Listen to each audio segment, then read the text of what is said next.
Man lazimal istighfar, siapa yang memperbanyak istighfar, ja'alallahu lahu min kulli dhiqin makhraja, dari segala kesempitannya diberikan Allah makhraja, solusi jalan keluar. Wa min kulli hammin faraja, dari segala kesusahan hatinya faraj, ada kelapangan. Wa razaqahu min haitsu la yahtasib, diberi rezeki dari jalan yang tidak disangka-sangka. Diberi rezeki dari jalan yang tidak disangka-sangka. Nah, jadi jalan yang pertama adalah istighfar. Banyak. Saya pernah ketemu dengan kiai, dari awal ngobrol sampai akhir sepertinya amalannya istighfar. Astagfirullah. Astagfirullahaladzim. Ngomongnya nggak terlalu banyak. Kita ngobrol habis itu astagfirullahaladzim. Saya heran kenapa kiai istighfar terus. Kira-kira kiai dosanya apa ya? Ternyata beliau mengamalkan zikir istighfar. Jadi kalau ada di antara kita yang zikirnya istighfar untuk mengundang turunnya rezeki dengan syarat dan ketentuan berlaku, amat sangat baik sekali. Astagfirullah, astagfirullah, astagfirullah. Astaghfirullahaladzim alladzi la ilaha illa huwal hayyul qayyum wa atubu ilaih. Orang yang tahajud, ya, orang yang tahajud bisa jadi kena penyakit ujub, karena tahajud itu amal saya. Kalau ada orang yang khatam Quran berkali-kali, walaupun tidak diobrolkan ke orang, tapi mungkin dalam hatinya itu, ya saya ini kan banyak khatam Quran. Tapi kalau amalan istighfar itu lebih ke dalam. Saya ini banyak dosa. Jangankan mau dapat pahala, jangankan mau masuk surga, dosa saya aja. Jadi mungkin karena hati itu sudah hancur, remuk, redam, tidak ada harapan kecuali hanya Allah, jatuh sejatuh-jatuhnya, terkapar, terbanting, telentang, telungkup, tak berdaya. Disitulah kemudian Allah mengangkat derajat setinggi-tinggi. Nah, jadi amalan istighfar ini adalah amalan ke bawah. Kalau yang lain ini amalannya ke atas, menunjukkan ini amal saya, ini masjid yang saya bangun, ini ceramah saya. Tapi kalau istighfar itu lebih pada, ya Allah dosa saya, ya Allah, astagfirullahaladzim alladzi la ilaha. Makanya segala amal semuanya diawali dengan istighfar. Selesai sholat pun istighfar. Assalamualaikum warahmatullahi wabarakatuh. Assalamualaikum warahmatullahi. Astagfirullahaladzim, astagfirullahaladzim. Memangnya dosa apa di dalam sholat kok istighfar? Ya dosanya itu sholat tadi ingat kunci, waktu sholat bacaannya kurang khusyuk, waktu sholat hatinya kurang kuat mengingat Allah, maka dia astagfirullahaladzim, astagfirullahaladzim, astagfirullah. Ini amalan. Berikutnya poin yang kelima. Surat At-Talaq ayat 2-3. Wa may yattaqillaha yaj'al lahu makhraja. Siapa yang takwa. Ini amalannya. Jadi yang pertama istighfar, yang kedua takwa. Setelah istighfar naik ke takwa. Saya takut kena hujan, maka saya pakai payung. Itu namanya takwa. Ittiqa, ittaqa yattaqi, ittiqa. Takut terjadi sesuatu, maka menyiapkan sesuatu. Saya takut kena hujan, maka saya siapkan takwa, kata yang satu. Yang satu lagi, saya takut kena hujan, saya siapkan mantel. Yang ini takwanya lebih besar. Karena kalau sekedar hanya payung, kakinya, badannya bisa basah. Tapi kalau udah mantel, lebih. Saya takut ditangkap polisi, maka saya siapkan helm, saya pakai sepatu, saya cek lampu sen kanan kiri, tutup pentil angin ban, saya lihat STNK, BPKB, bayar pajak. Saya takut sesuatu terjadi, maka saya siapkan sesuatu. Itu namanya takwa. Jadi Jangan marilah takwa, takut yang gimana? Takut kena azab di akhirat, maka saya beramal di dunia. Takut nanti saya tidak masuk surga, maka saya beramal beribadah. Takut tidak dapat ridha Allah, maka saya itu takwa. Dan takwa itu tidak mungkin muncul begitu saja tanpa didahului iman. Maka selalu dikaitkan dengan iman. Ya ayyuhalladzina amanu ittaqullah. Hai orang yang beriman, hai orang yang percaya, takutlah kamu kepada Allah. Karena tidak mungkin takwa kalau tidak percaya. Bapak jangan banyak makan daging, jangan makan daging kambing, jangan minum susu, jangan minyak-minyak, jangan kolesterol. Setelah pulang si bapak makan gulai kambing, tongseng kambing, minum susu, minyak-minyak, goreng-goreng. Istrinya nanya, tadi kan dokter di rumah sakit sudah ngasih tahu papa jangan goreng-goreng. Sebenarnya perbuatannya itu sudah menunjukkan dia nggak percaya. Kalau dia percaya sama omongan dokter tadi, pasti dia akan lakukan saran-saran dokter itu. Itu menunjukkan dia tidak percaya. Jadi kalau ada orang nggak sholat, nggak puasa, nggak zakat, nggak haji, nggak mau ngaji, mabuk, minum khamar, narkoba, zina, ngolok-ngolok agama, ngejek-ngejek Habib, ngejek-ngejek Ustadz. Terus pas ditanya, kamu percaya sama Tuhan? Saya percaya sama Tuhan. Munafik, bohong.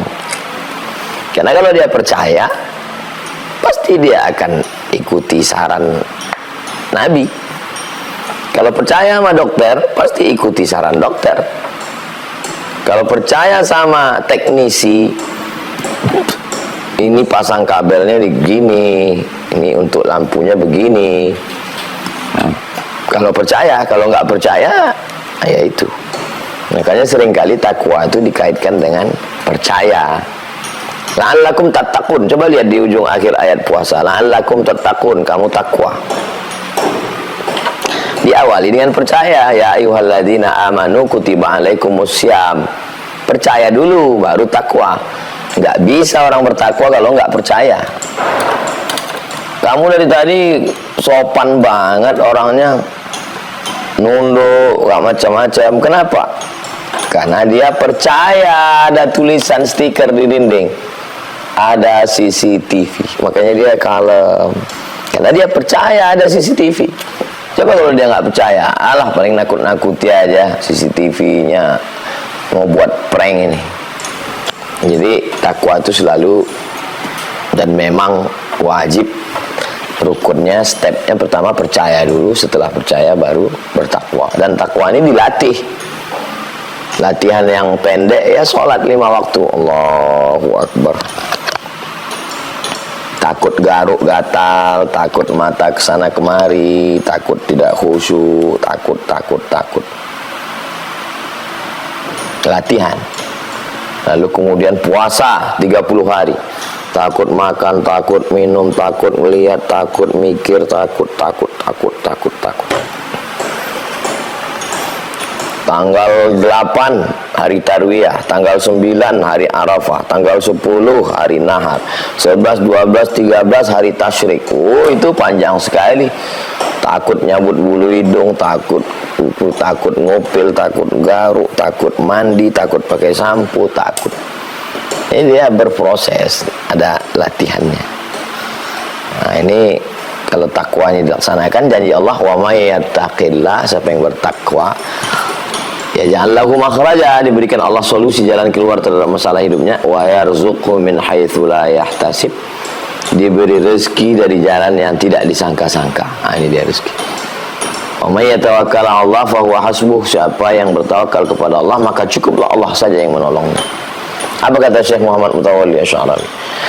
Kalau dalam saat kesulitan tidak ada satupun manusia yang mau membantumu, maka yakinlah berarti saat itu hanya Allah saja yang ingin membantumu dan Allah tidak ingin ada orang lain bersama dengannya. Kawan-kawan yang akrab dulu mana? Terbang melayang. Saudara-saudara, sahabat-sahabat hilang. Betapa tidak adilnya kawan-kawan ini. Mana semua? Yakinlah bahwa Allah ingin menolongmu dan Allah tidak mau ada orang lain bersamanya. Begitu indahnya. Wa huwa yatawalla salihin. Allah yang akan menjadi penolong orang yang soleh.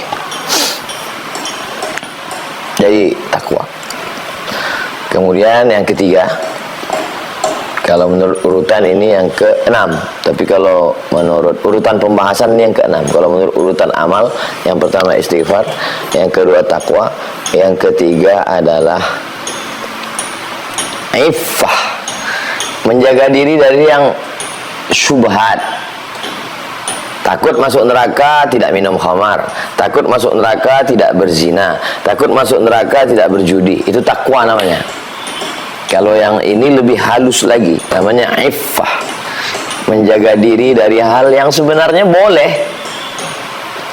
boleh, tapi dia jaga dirinya karena takut nanti terlanjur, tercebur, terpleset. Ini lebih tinggi lagi. Nama sifatnya iffah. Orangnya namanya afif. Kalau dia perempuan afifah. Sifatnya iffah. Jadi Nabi ada satu surat Ali Imran. Imran punya istri namanya Hannah. Hannah melahirkan anak namanya Maryam. Imran punya istri namanya Hannah, menikah, punya anak namanya Maryam. Nah, Maryam ini diletakkan di mihrab. Mihrab satu tempat untuk ibadah. Kalau mihrab yang kita sekarang ini kan tempat imam. Ini bukan, ini mihrab satu tempat ibadah. Kullama dakhala 'alaiha Zakaria al-mihraba. Setiap kali Zakaria, Nabi Zakaria datang ke mihrab itu, wajada indaha rizqa. Dilihatnya ada rezeki. Menurut ahli tafsir, rezeki di sini pas musim dingin ada buah-buahan musim panas. Pas musim panas ada buah-buahan musim dingin. Kalau di tempat kita susah karena musimnya nggak ada musim dingin, musim panas. Kalau ketika di Mesir dulu pas lagi musim dingin, bulan Desember, Januari dingin, itu tanam-tanaman seperti mati, kering, rontok. Tapi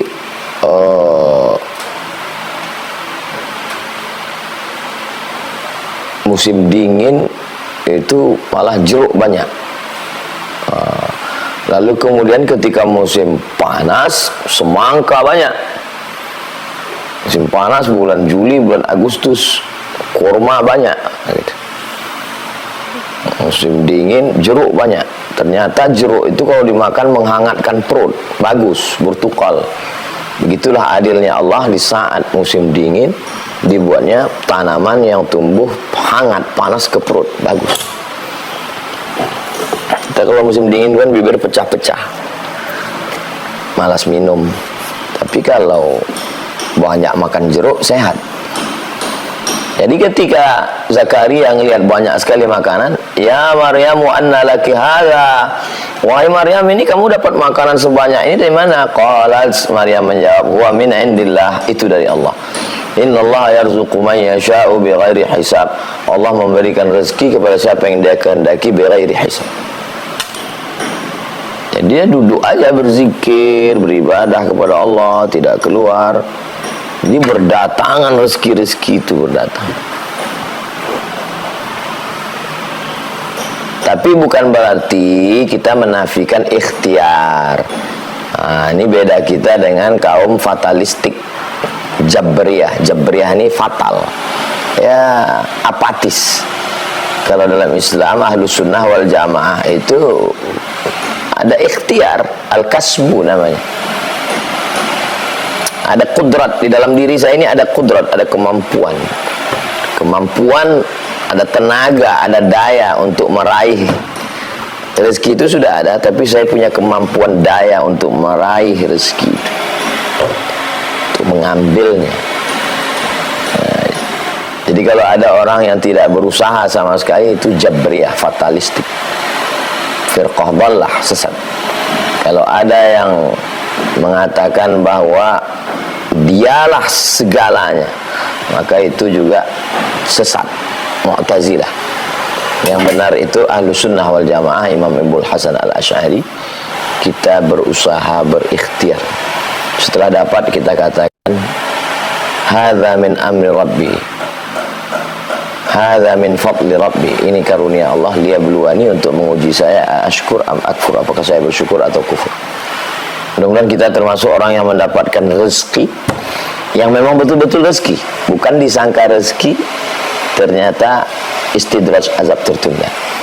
Dan rezeki yang kita dapatkan dengan ikhtiar kita, buah dari usaha kita, tapi juga ditopang oleh istighfar, takwa, dan iffah, menjaga diri dari yang abu-abu, yang syubhat. Sebab rezeki seret, macet, sulit, payah, sempit.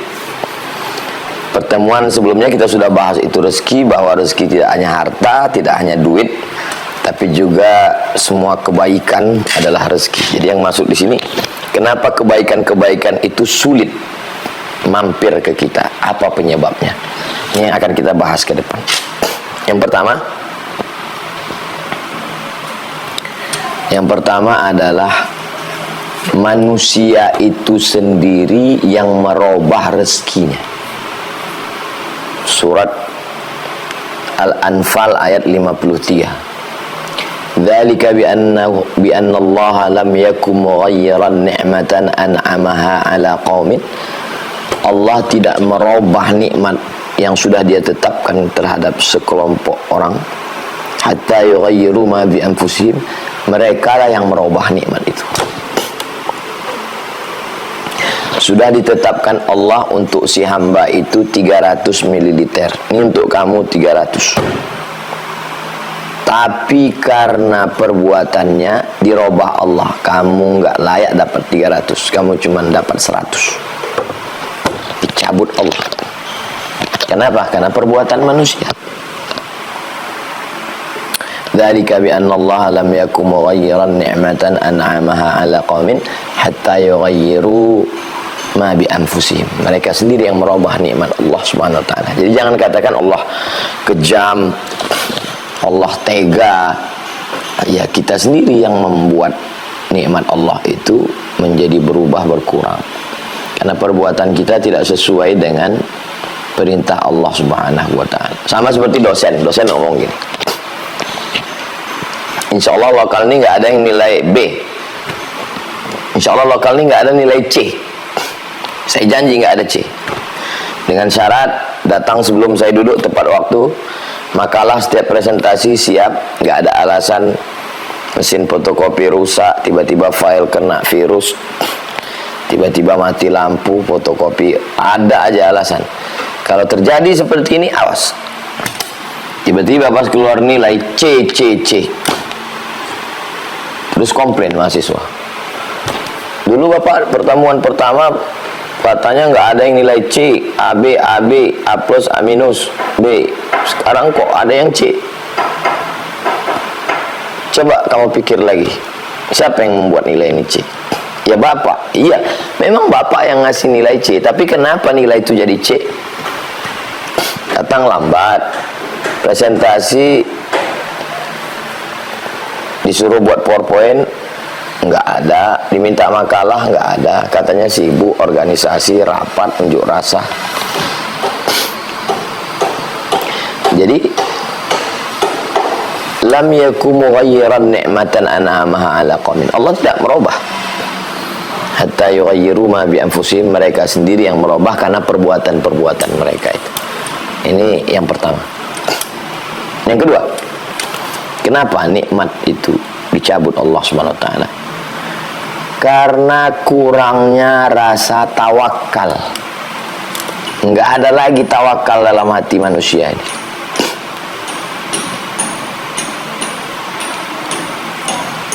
Ambil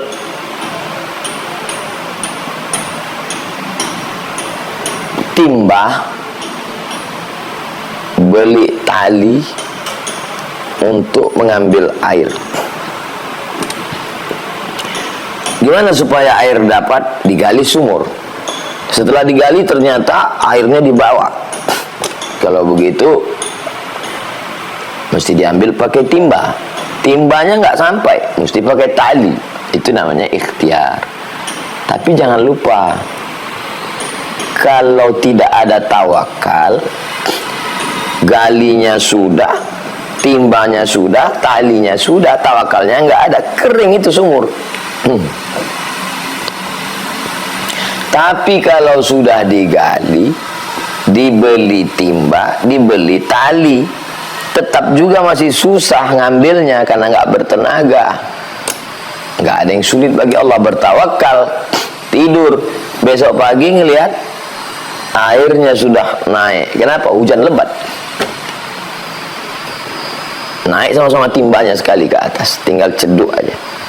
Nah itu, jadi begitulah gambaran tawakal. Jadi bukan tawakal itu artinya kok ya udahlah baring-baring aja di rumah, nggak ada usaha, nggak ada ikhtiar. Itu bukan tawakal namanya. Ada sahabat Nabi datang ke Masjid Nabawi, dia nanya ke Nabi, ya Rasulullah, itu hewan tunggangan saya, kuda, unta, birol, keledai, aqiluha wa atawakkal am utliquha wa atawakkal. Saya ikat dulu ke tiang korma lalu saya bertawakal, atau saya lepaskan aja saya tawakal. Sebetulnya pertanyaan ini nggak perlu ditanyakan ke Nabi, tapi orang ini mau tahu gimana cara berpikir dalam Islam tentang tawakal ini. Apakah tawakal itu tanpa ikhtiar atau tawakal setelah ikhtiar? Nah itu sebenarnya pertanyaannya. Lalu apa jawab Nabi? I'tilha wa tawakkal. Ikatkan dulu, setelah itu baru tawakal. Nah, inilah dalil Ahlus Sunnah wal Jamaah. Berusaha, berikhtiar, al-kasbu, menggerakkan semua potensi yang ada dalam diri. Setelah itu baru serahkan pada Allah. Wa ufawwidu amri ilallah. Saya bertawakal kepada Allah. Kalau betul-betul tawakal gimana? Lau tawakkaltum 'alallah haqqa tawakkuli. Kalau kamu benar-benar bertawakal kepada Allah sebenar-benar hakikat tawakal, la razaqakum kama ruziqat tayr. Kamu akan diberi rezeki seperti seekor burung dapat rezeki. Bagaimana seekor burung dapat rezeki? Taghdu khimasan. Waktu terbang dari sarangnya perutnya kosong. Wa taruhu witanan. Pulang ke sarang perut dalam keadaan penuh.